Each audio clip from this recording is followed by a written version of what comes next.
Lesson number 20 in the worlds of star. In the worlds of star, अब हम लोगों को इसमें स्टार्स के बारे में स्टडी करना है। ओके, नाउ लास्ट लेसन, ये क्या है आपके सिलेबस का लास्ट लेसन है।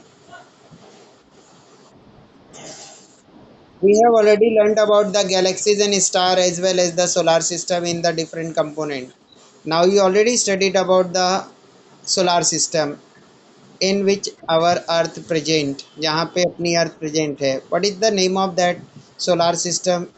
Who can tell me the name of the planet in solar system? Rahman, Azam, do you know yes how many planets are present in our solar system? अपने solar system में कितने planets हैं?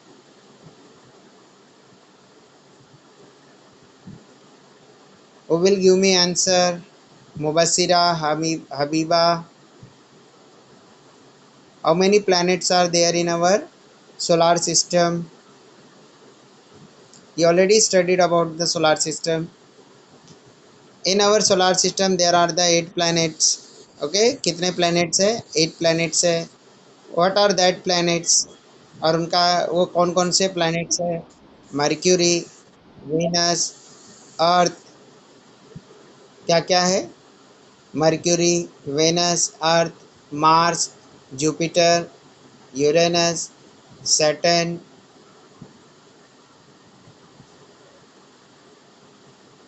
And Neptune. तो इस तरीका के कितने हैं टोटल?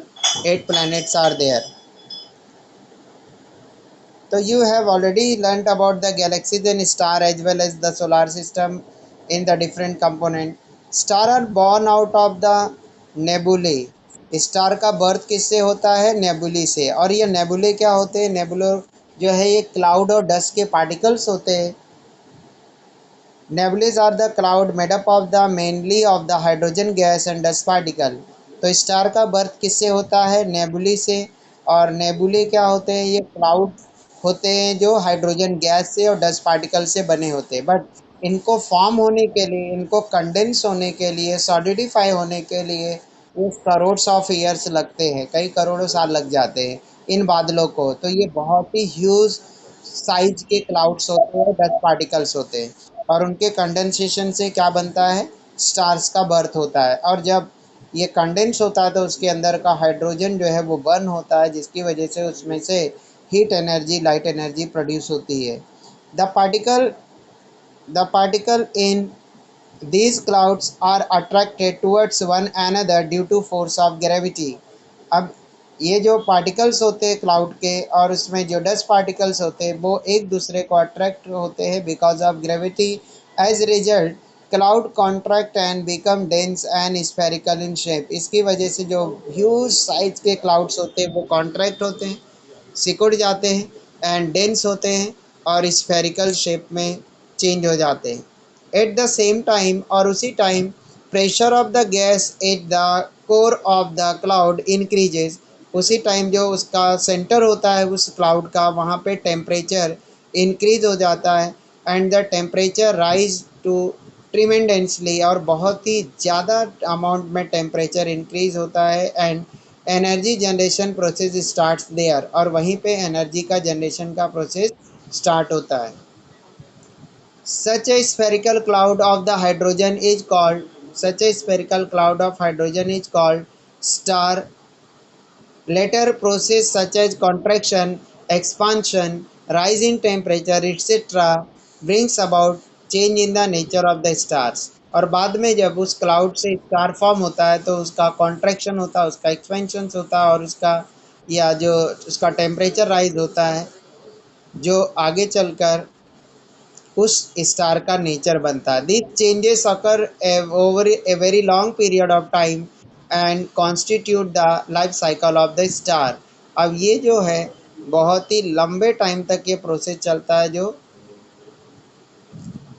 उस स्टार की लाइफ प्रोसेस फॉर्म करता है। The different forms of the star at various stages during this life cycle are identifies at the different type of the stars. अब उसके स्टार्स का जो लाइफ साइकिल है उसके डिफरेंट स्टेजेस यहाँ पे दिए हैं। In our solar system is the tiny part of galaxy called Milky Way. अब जो हमारा जो सोलार सिस्टम है वो गैलेक्सी का पार्ट है, और वो गैलेक्सी का क्या नाम है? Milky Way. What is the main yes Y which is the many which is many times larger than solar system. और ये जो मिल्की वे है ये बहुत बहुत ओके टाइम्स जो है लार्जर है सोलार सिस्टम से। There are lakhs of the stars in the Milky Way. और मिल्की वे में क्या है? ये lakhs of stars are there, some of them being many times bigger than our sun. और कुछ तो अपने सन से भी कई टाइम्स, मैनी फोल्ड्स, कई गुना क्या है? बड़े हैं साइज में। Some of them have their own planetary system. और कुछ स्टार का, जैसे हमारा सोलार सिस्टम है उसके अराउंड 8 प्लैनेट है, क्या करते हैं? रोटेट करते हैं, रिवॉल्व करते हैं। सेम वैसे ही जो अदर मिल्की वे में प्रेजेंट स्टार्स है उनका भी प्लानिटरी सिस्टम है, उनका भी क्या प्रेजेंट है? Planetary system. Star in the Milky Way show the great diversity in the colour. और जो मिल्की वे है उसके अंदर स्टार्स जो प्रेजेंट है वो डिफरेंट डिफरेंट कलर्स के हैं, उनके अंदर भी वैरायटीज़ है। तो star in the Milky Way show the great diversity in the colour, brightness as well as size. तो उनकी साइज में डाइवर्सिटी है, ब्राइटनेस में और कलर में। सम stars which appear to be close to one another, making a particular figure, are together known as the constellations. Or some stars are there which come closer and they take the form of the any animal or any other objects, and they are that group of that stars called as the constellation। उसी को हम क्या बोलते हैं? Constellation. But before that let us learn a few basic concept related to sky watching. लेकिन अभी हम लोगों को कुछ ऐसे कॉन्सेप्ट लर्न करने जो स्काई वॉचिंग से रिलेटेड है। अब ये स्काई वॉचिंग क्या है? Observing the astronomical object. Okay, astronomical object को क्या करना? केयरफुली ऑब्जर्व करना ही क्या है? स्काई वॉचिंग है। उसी को हम क्या बोलते हैं? Sky watching. अब इसको देखने के लिए हमको किसकी ज़रूरत पड़ती है? टेलीस्कोप की ज़रूरत पड़ती है। Sky watching. Stand still in A open space and look into the distance. अब क्या करना है? एक ओपन स्पेस में आपको खड़ा रहना है और लुक इनटू द डिस्टेंस, और दूर तक की चीज़ों को क्या करना है? देखना है। What do you notice about the ground and the sky. तो आपको ग्राउंड और स्काई के बारे में क्या नोटिस होगा, क्या समझ में आएगा? Now still looking into the distance, turn around yourself and observe the ground and the sky as you do so. अब इसके बाद में वैसे ही आपको खड़े रह के क्या करना है? देखते रहना है, अपने आप को टर्न करते हुए। किसको? ग्राउंड एंड स्काई को।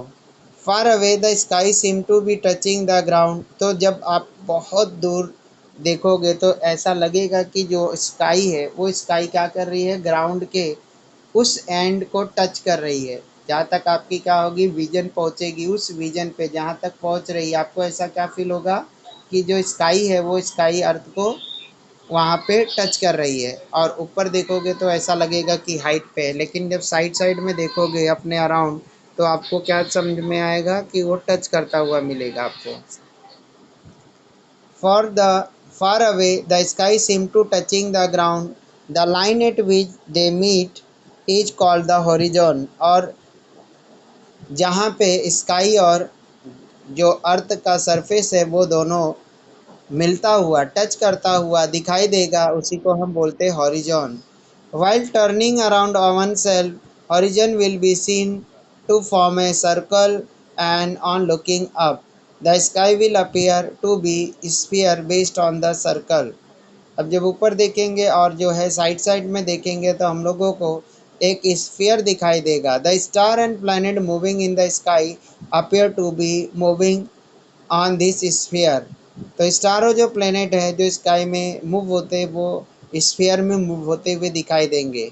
The virtual sphere is called celestial sphere, और जो इस तरह का जो स्फीयर फॉर्म होता है उसको हम बोलते हैं celestial sphere. The circular horizon divide this sphere into the two halfs, और ये जो सर्कुलर हॉरिजॉन है ये स्फीयर को दो हाफ्स में, दो आधे आधे पार्ट्स में डिवाइड करता है। Now student unmute yourself and if you have any doubt ask to me now.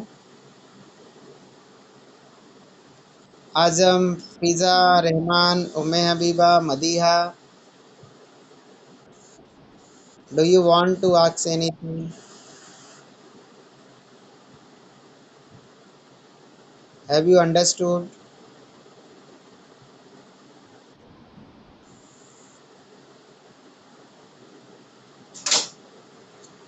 Okay student, now yes I am ending the meeting.